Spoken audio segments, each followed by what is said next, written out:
Okay, so in this video I'm going to discuss and share probably the most important thing we can talk about when it comes to awakening. Probably the most valuable thing I can share, especially or mostly for those of you who feel like you haven't had an awakening or aren't awake. There's no sign of realization, or there's no shift in identity, and that's inquiry, self-inquiry. And I want to kind of give a kind of practical approach to what it is, and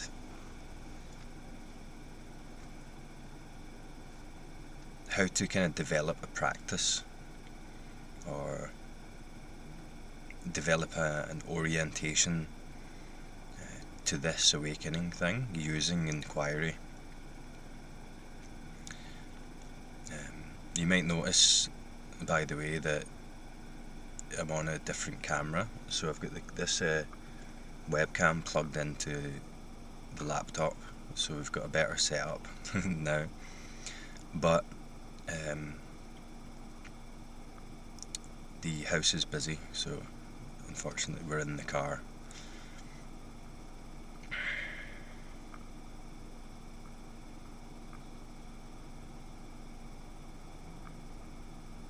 So I'll just give a bit of my own experience first, to clarify and illustrate this pointing around what inquiry is, how it came about for me, how I used it to wake up, essentially.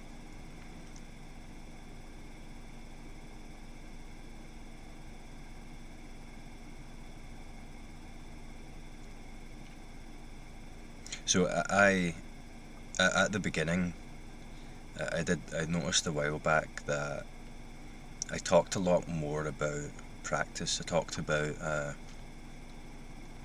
think I described it as an unrelenting practice, or a relentless practice, where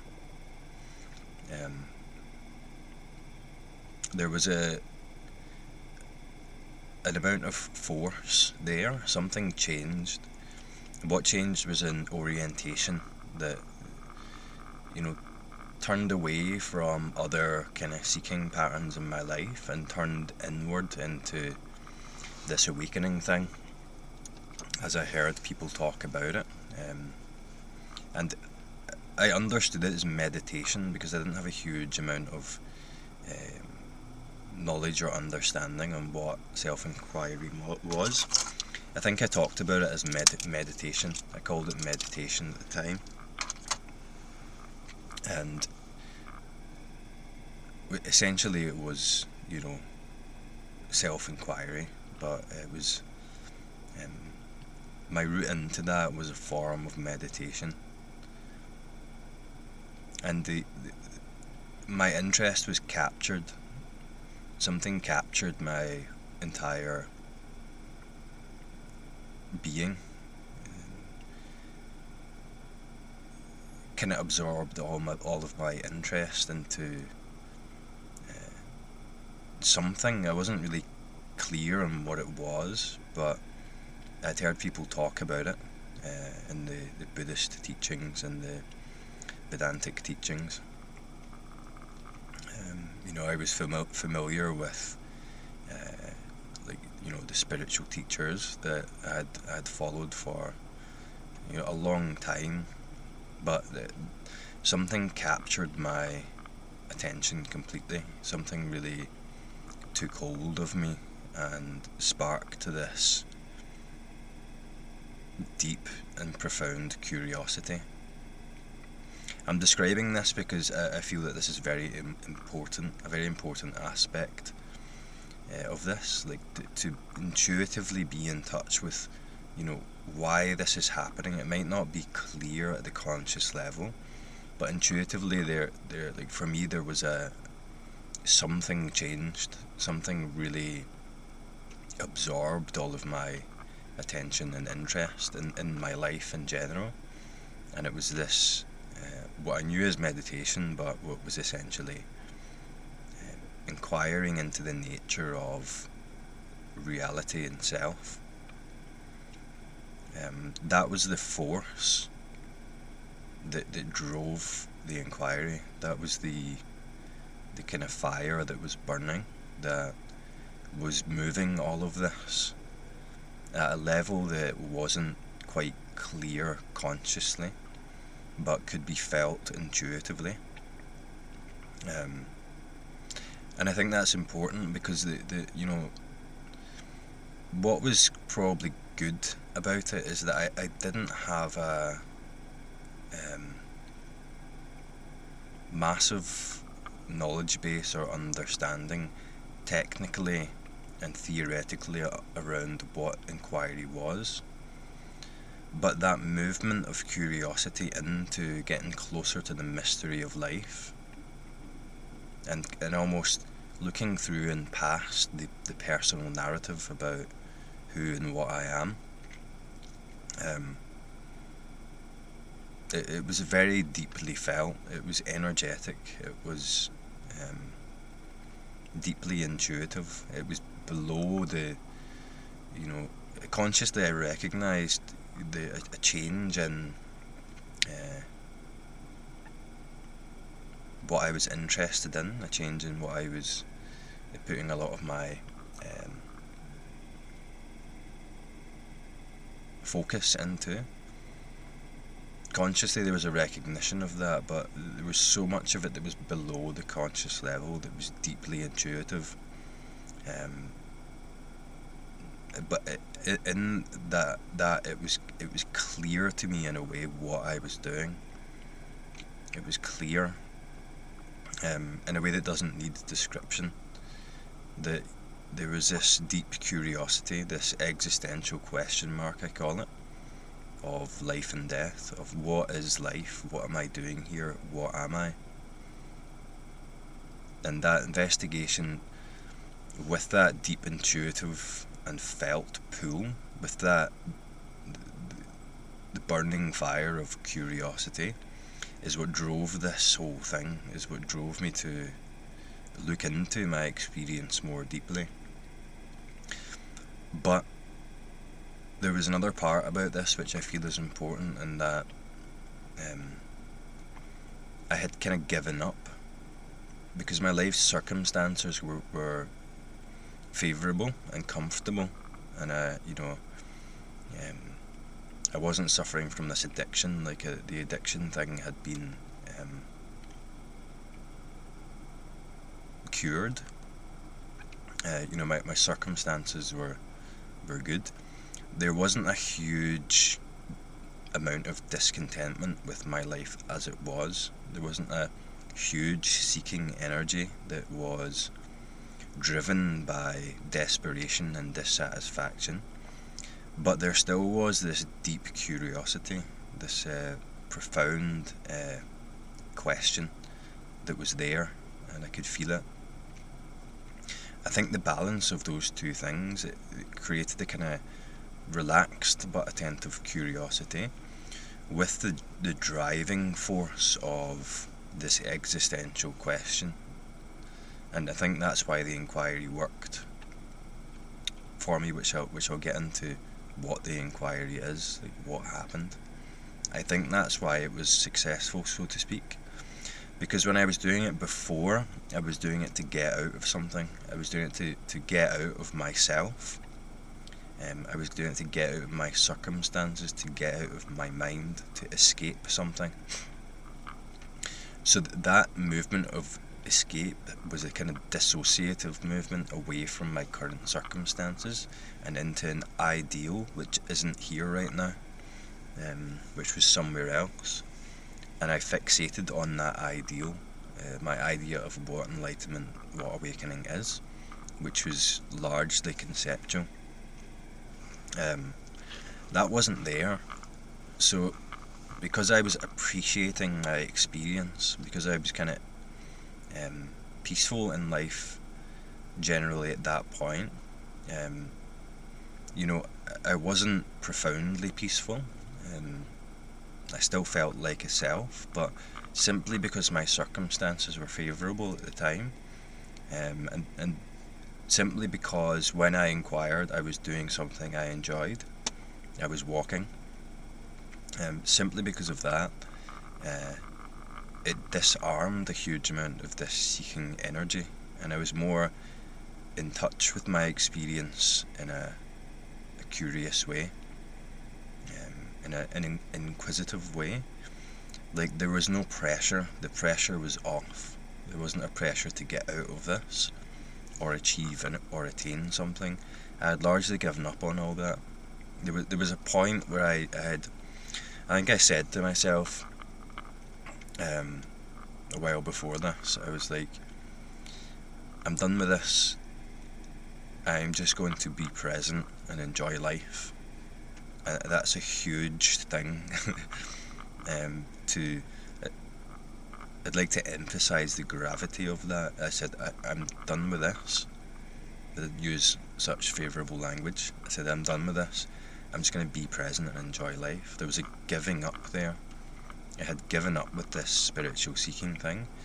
The same signature, this function that I had applied to my addiction to other areas and aspects of life, I had finished with it, so I wasn't interested anymore.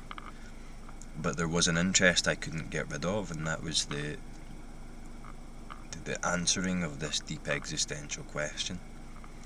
I knew what that was about when I was doing the seeking thing, but I didn't listen to my intuition. I wasn't trusting my own experience. I was looking to get something. I was looking for something different, not this. And you hear all the time, just this.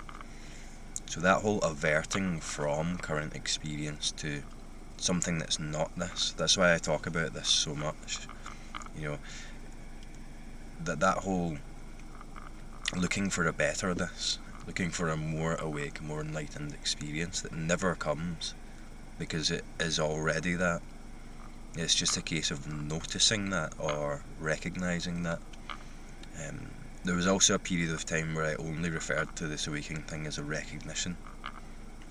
It's a recognition of beingness, of awareness, of your true nature. It's nothing changes, you just recognise what's already here. I'm describing all this because, to give you a framework. As I describe that, the mind will take it in a way and it will think it knows what I'm talking about. But there'll be something else. The framework that I'm going to give you with inquiry, ideally, I'd like it to be taken as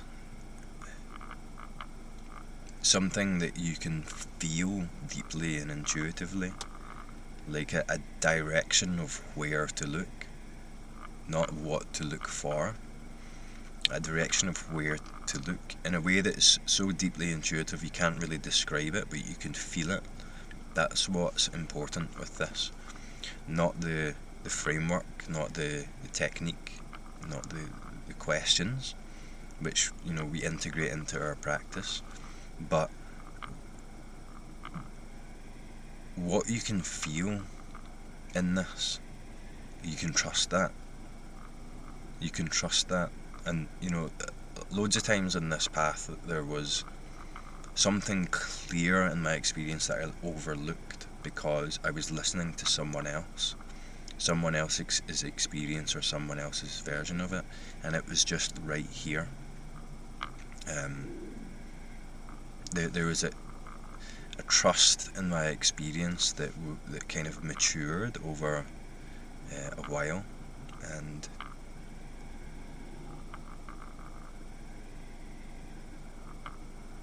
that kind of matures into a deep acceptance, a deep appreciation of your nature as you are, a love for yourself, whatever that is, a love for this as it is without having to change it.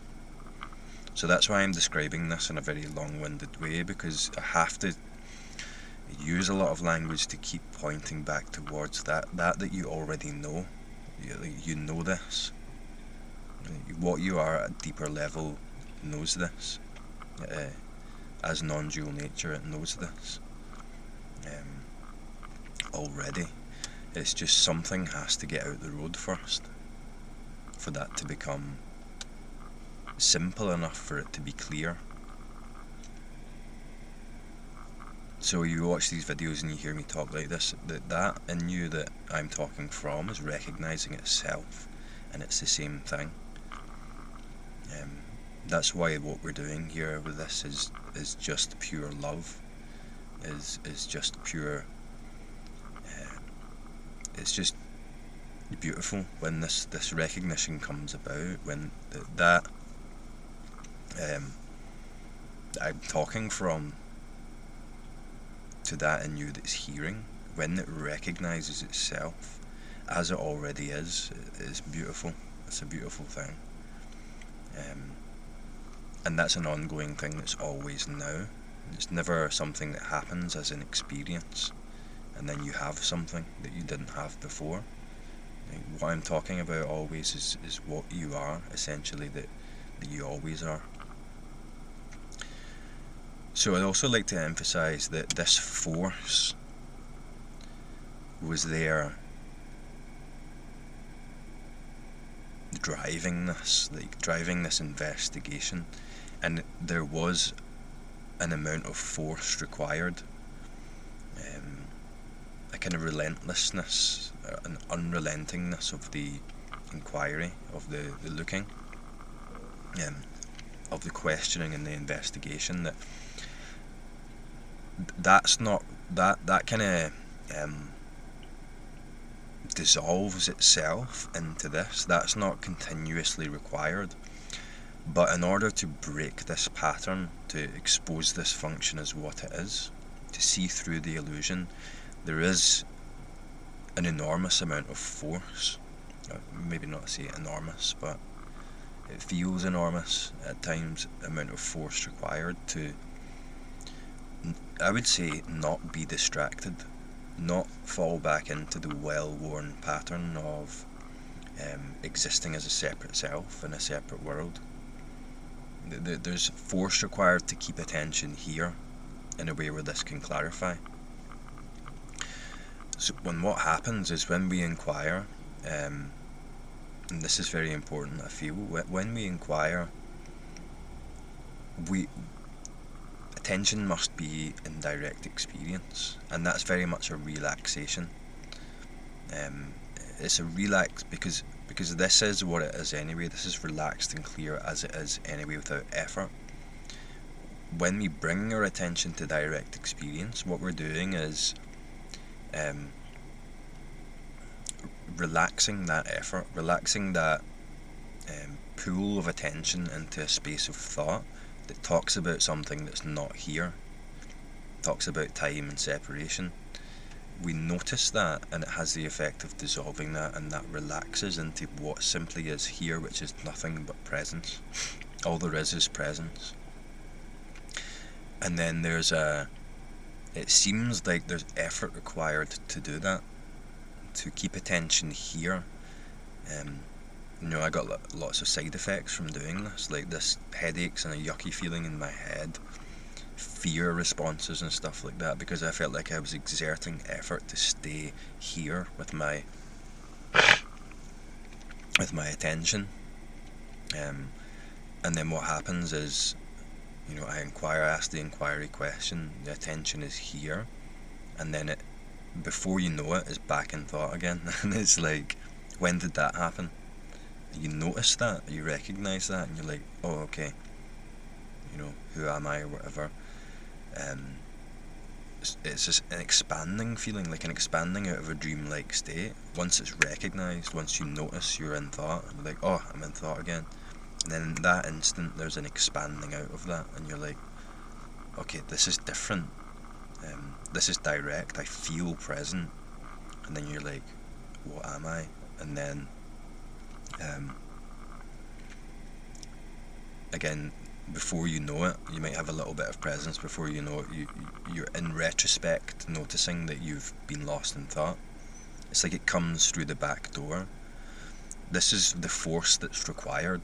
It requires force to keep doing that, to keep inquiring, to keep attention on the mind.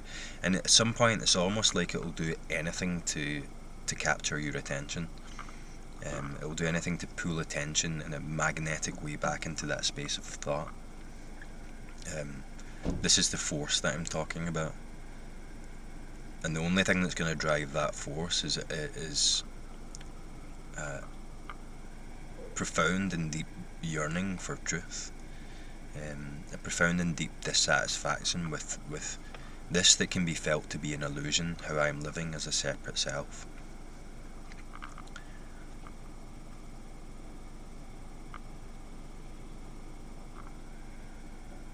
So there's this kind of back and forth. There's this noticing that attention is constantly being pulled into mind, constantly being pulled into a thought experience that is talking about something that's not here.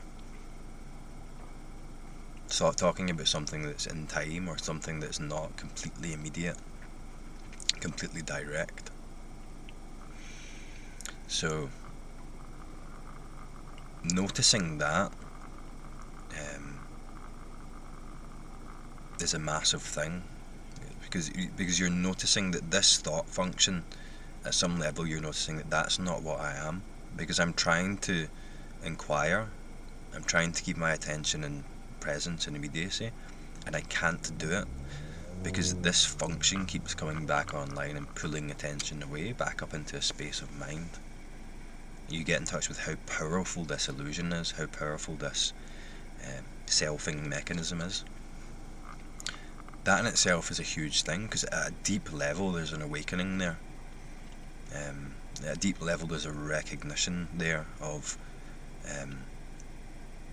what's happening in direct experience and thought. You're no longer fully in that identity thought.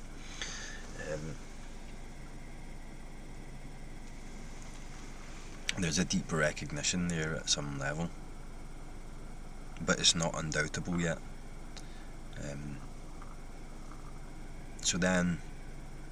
So I did this as I was walking. I could give you a framework of inquiry, what questions to ask and what to do, but I can't tell you what's important about that without using lots of language, because I'm using language which is limited. It's like what you are, non-dual, has a different language, and it's not the language that we are using now. It has a different language, and it's sense, it's sensing, it's the senses, including thought. It's at a different level, it's deeper, and that language is what yourself and me is trying to describe, to communicate with itself and you, a level non-dual. So if you can feel the direction of this, if you can relate to what I'm talking about with the attention being pulled away, this is what I did. So I walked, I enjoyed my scenery. Because I was enjoying my scenery and the physical experience of walking, it became quite obvious that my attention was being pulled away from immediacy, from the body, from the senses, from my scenery and the environment. And I noticed this, I noticed it come through the back door, and I was like, what is that? Why can't I stay present?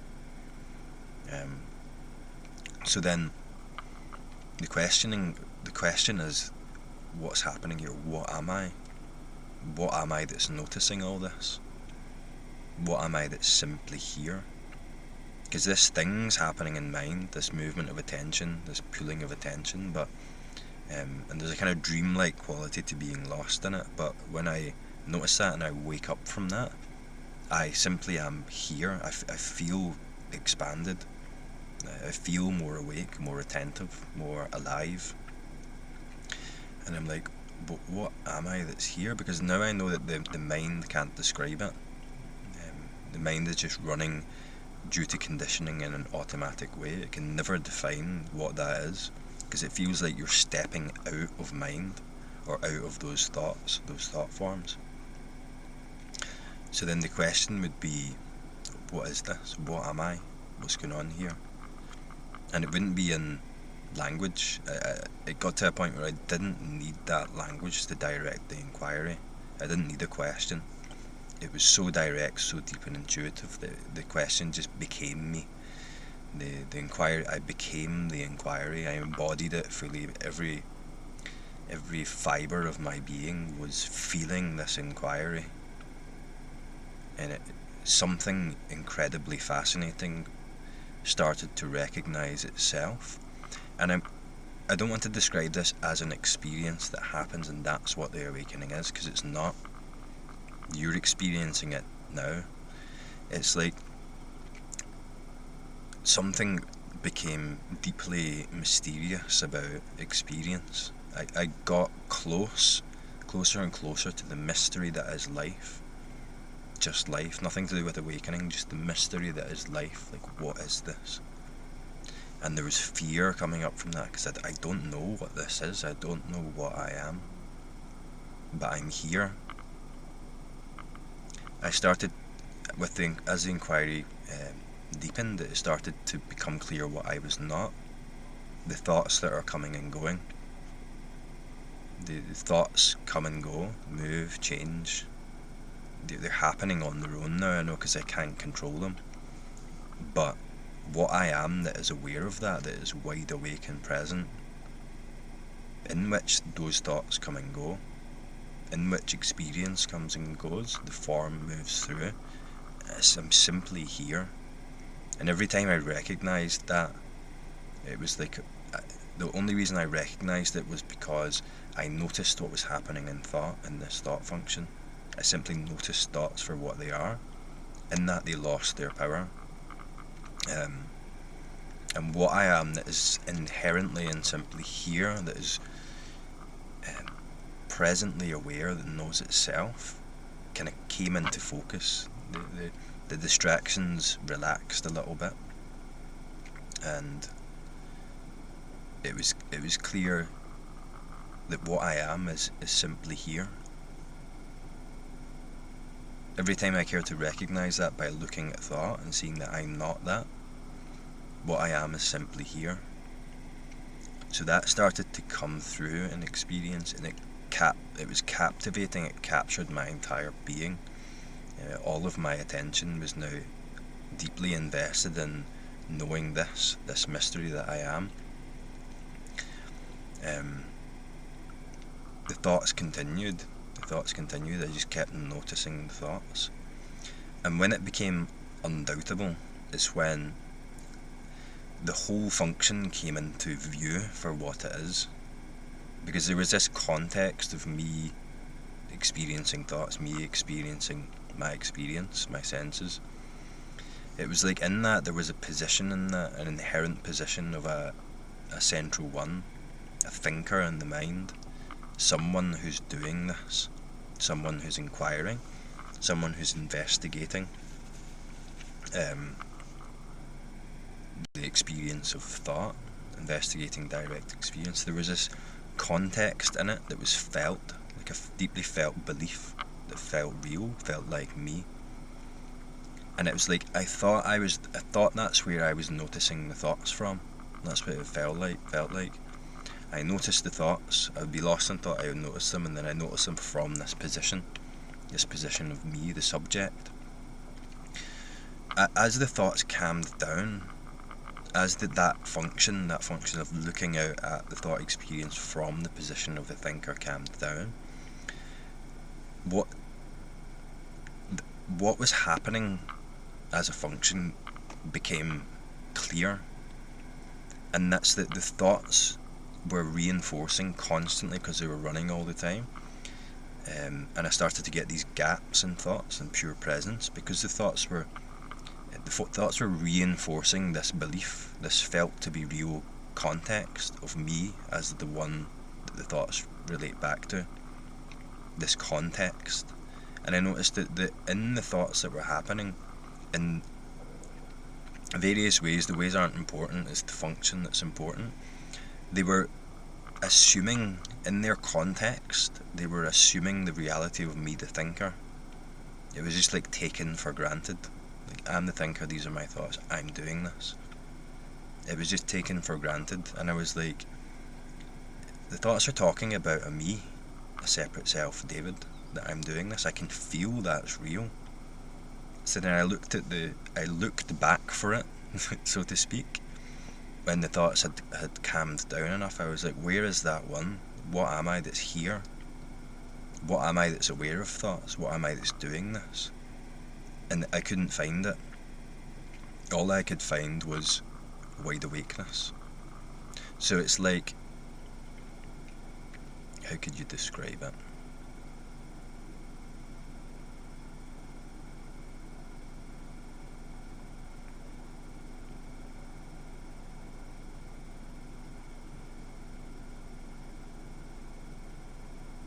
It's like the whole thing opened up, the whole thing leveled out, the whole thing relaxed.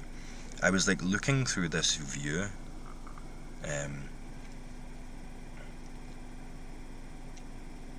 say there's like, I don't know how to describe it. This context of the self, this point of view, as the thinker, the one who's in control of the thoughts, the one that the thoughts all refer back to, I noticed was just a context. It was just an assumption. It was assumed to be the way it is. It was assumed to be real. And I couldn't find it. I couldn't find that separate one other than the content of thoughts. So the whole thing completely relaxed. All I could find, which I couldn't find because I'm looking from it, was beingness. It's like I couldn't look back at myself, what I truly am. The only way direction is I could look is looking out at thought. The only direction, I can't look back at myself. So when that relaxed fully, where I was looking from, what I am that's looking, what I am that's doing this, everything relaxed to the extent that I could simply allow that to be what it is, which isn't anything and everything at the same time. It's simply wide awake, aware, and knows itself as whatever, without having to chop it up into bits or think about it or whatever. It's just simply here. And that's when the first video I ever posted on YouTube, I said, is this it? Because it was like this idea that I had about what awakening is, that I was going to get something. I was looking out, I was looking towards a future or an ideal or something that's as an object. It's like my mind couldn't see it as anything other than an object that's not here. And when that finally relaxed, as that function came into view, I could allow what I am, this, to be simply what it is without trying to change anything about it, without trying to alter it or get a better version of it or figure something out about it. It was like the ultimate unburdening, the ultimate relaxation.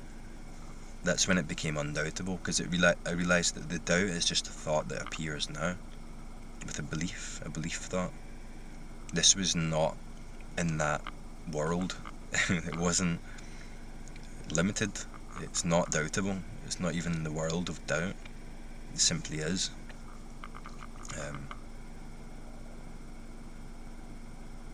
If anyone's kind of struggling to understand what I mean by that, it's like, you know, take your hand, look at it, touch it, experience a sensation, the appearance of my hand, an object. That realness, that simply so-ness, that is a sensation that's just here, I'm looking at it. That's how undoubtable this is. It's not even, then the mind will start talking about it and going, is that my hand, or is it, like, start making models of it and trying to figure out and describe it. And that's all just thought. This is undoubtable.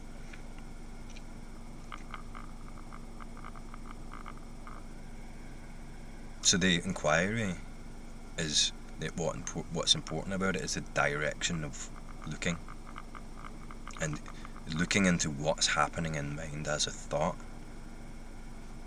What am I that's aware of thought? What am I that can't stop thinking?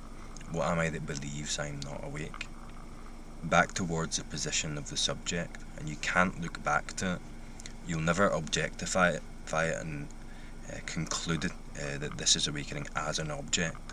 This is why people get caught up in the experiences, because an experience is an object in time, distinct from other experiences, distinct from other times. Awakening is not an experience. Awakeness is simply the nature of this as it is, and that's what you are. So noticing that the attention gets pulled into mind, it gets pulled away from the inquiry. Not the inquiry question, but what the question points to, what the question means. At a deep and intuitive level, noticing that when the attention is getting pulled away into a description or a narration, or a noticing and monitoring, a waiting for, just relentlessly noticing that and going, what am I that's here, that's aware of this? What am I that's having this experience? What am I that's here, always here, throughout the comings and goings of these experiences, these thoughts, these sensations? What am I that can't be removed from experience? What is the most simple, most essential aspect of myself? That which is simply here.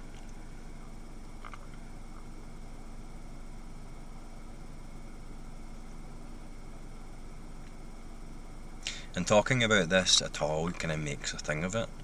It makes can be fuel for distraction, because what you are as non-dual nature is simply here, is already complete, is already liberated.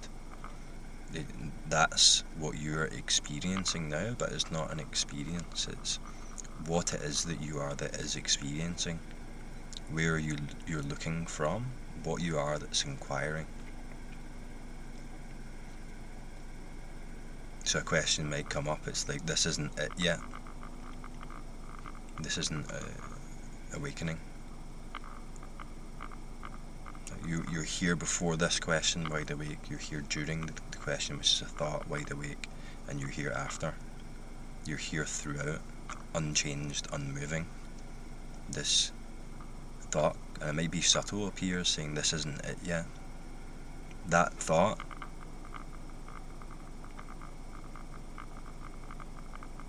it appears with a clarity of awareness. You are aware of that thought.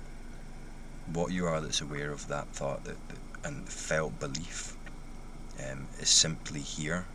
Even the thought about doubt is made of pure wide awakeness, is made of pure presence, pure non-dual nature. So it's very much a relaxation, but it requires some force to dismantle this illusion that seems to be suggesting a reality that's not complete, that's not already liberated.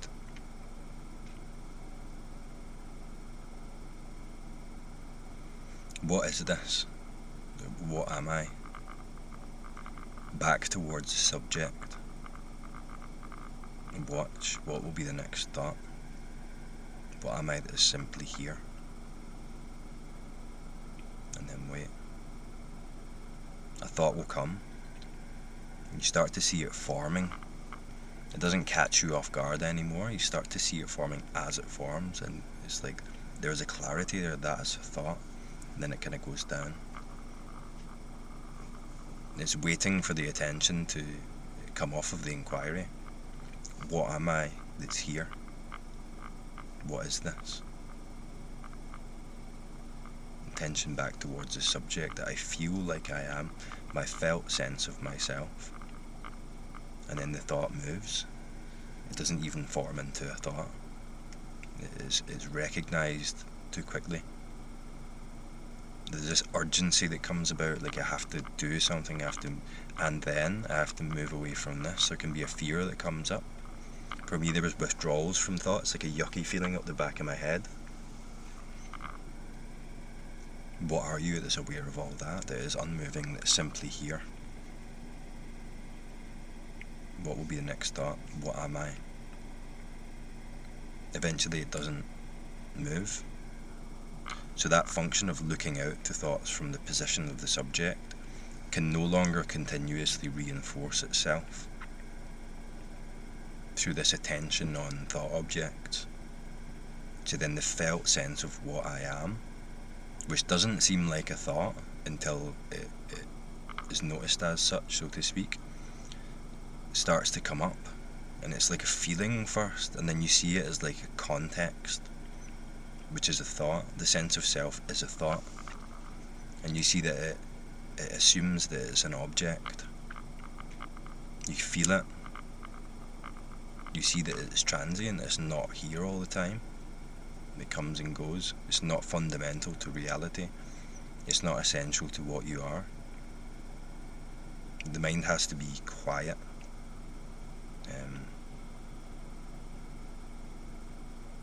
Maybe it doesn't have to be, but for me it was. Until that thought, that subject thought, which assumes itself to be an object, a separate self, relaxes down, and then it's like simply what it is. This is simply as it is, pure presence, pure aliveness, pure awakeness. And then eventually the mind stops moving to try and describe it or categorize it or own it from that personal position, because there's something more fascinating, and that's just life immediately as it is, as it's unfolding now. So anyway, that'll do for now, and I'll talk to you next time. Well, let me know what your thoughts are on this, and let me know how your practice is going with inquiry. And let me know if anyone is kind of stuck on this or is struggling with this. Hopefully this helps. So I'll talk to you next time.